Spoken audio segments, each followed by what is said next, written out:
មុខរបរដែលមានប្រាក់ចំណេញច្រើនជំរាបសួរបងប្អូនជាចាស់ជីវកម្មទាំងអស់គ្នាថ្ងៃនេះខ្ញុំមានបទពិសោធន៍បទមួយថា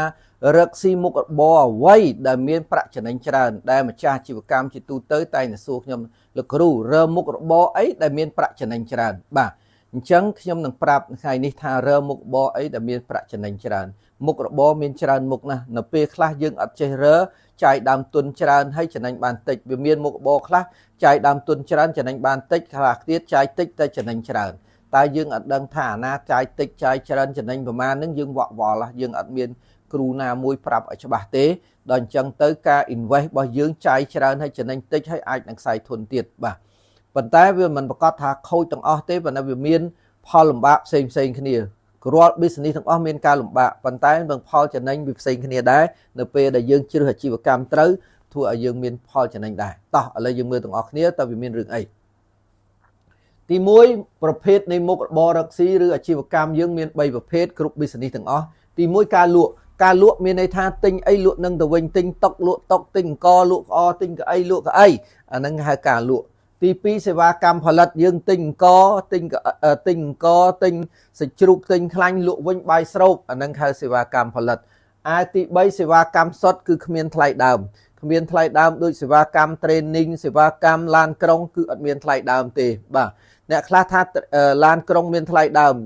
យើងទិញឡានក្រុងមក50000មិនមែនជាថ្លៃដើមអាហ្នឹងគឺជាដើមទុនឬក៏ជាទ្រព្យរបស់យើងអត់លក់ឡានក្រុងទេតែយើងលក់សេវាកម្មឡានក្រុងបាទអញ្ចឹងមុខរបរទី1នេះមុខរបរទី1ទិញអីលក់នឹងទៅវិញនេះចាយដើមទុនច្រើនណាស់ទិញតុកលក់តុកទិញកៅអីលក់កៅអីទិញគ្រឿងសំណង់លក់គ្រឿងសំណង់តែចំណេញបានតិចប្រាក់ចំណេញសុទ្ធរបស់គាត់បើចំណេញដល់បាន 20% តែចំណេញសុទ្ធរបស់គាត់បានតែ 5% ទេឃើញទេចាយដើមទុនច្រើនចំណេញសុទ្ធនឹងបានតែ 5% តែចំណេញដល់បាន 20 បាទមុខរបរទី2សេវាកម្មផលិតដូចយើងផលិតទឹកសណ្តែកផលិតកាទៀវផលិតស្អីក៏ដោយឲ្យតែផលិតទាំងអស់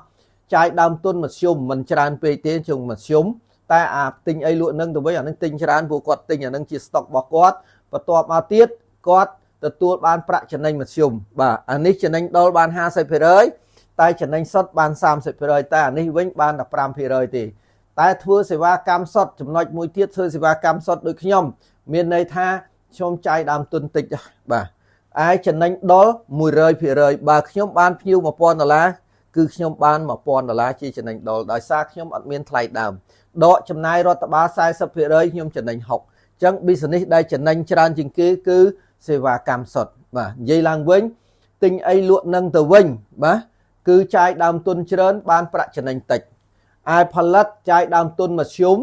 នឹងហើយប៉ុន្តែប្រាក់ចំណេញក៏មធ្យមដែល business សេវាកម្មសុទ្ធចាយដើមទុនតិចបានប្រាក់ចំណេញរហូតដល់ 60% អញ្ចឹងយើងគួររើមួយណាទាំងអស់នឹងបើយើងមើលទី1និងទី3បាទទី1ចាយដើមទុនតិចច្រើនចំណេញបានតិចជាចំណុច negative តែចំណុច positive មាន credit ល្អក្នុងសង្គមគេរាប់រើច្រើនណាពួកយើងមានលក់គ្រឿងសំណង់លក់គ្រឿងសង្ហារឹមគ្រក់សម្ភារៈពេទ្យអីអញ្ចឹងលក់ម៉ាស៊ីនត្រជាក់ប៉ុន្តែចំណេញបានតិចបាទចំណុចទី3ដែលខ្ញុំធ្វើរាល់ថ្ងៃចាយដើមទុនតិចចំណេញបានច្រើនអានឹងជាចំណុច positive តែចំណុច negative នៅកន្លែងណាមិនសូវមាន credit ក្នុងសង្គមគេអត់សូវទុកចិត្តទេតែចំណុចនេះវាកដាលទាំងអស់អញ្ចឹងយើងធ្វើម៉េចដើម្បីឲ្យយើងមានទាំងប្រាក់ចំណេញផងមានទាំង credit ក្នុងសង្គមផងខ្ញុំណែនាំឲ្យយើងរកមុខរបរទាំង3នៅក្នុងពេលតាគ្នាដូចភ្ញៀវខ្ញុំគាត់លក់គ្រឿងសំណង់ខ្ញុំថានឹងអត់សូវចំណេញអូនឯងបង្កើតក្រុម architect ឲ្យក្របសាងសង់ដាក់បុកគ្រឹះដាក់អីដេក័រថែមទៀតបានមានចំណេញអញ្ចឹងអ្នកដែលសាងសង់ស្រាប់ខ្ញុំឲ្យប្រពន្ធគាត់លក់គ្រឿងសំណង់ខ្លះដើម្បីយក credit អញ្ចឹងយើងរកទាំង3បានណែងនងគ្នាហើយវាមានប្រាក់ចំណេញព្រមគ្នាបានទាំង credit បានទាំងប្រាក់ចំណេញបាទអញ្ចឹងអរគុណច្រើនបងប្អូនជាម្ចាស់អាជីវកម្មបានចូលរួមទស្សនាបងប្អូនចង់បានវីដេអូថ្មីខ្ញុំមាន page មាន TikTok មាន YouTube ឈ្មោះថាអំណោយទានជួយ like ជួយ subscribe ផងបានជាប្រយោជន៍ទាំងអស់គ្នាបាទអរគុណច្រើនបាទអរគុណ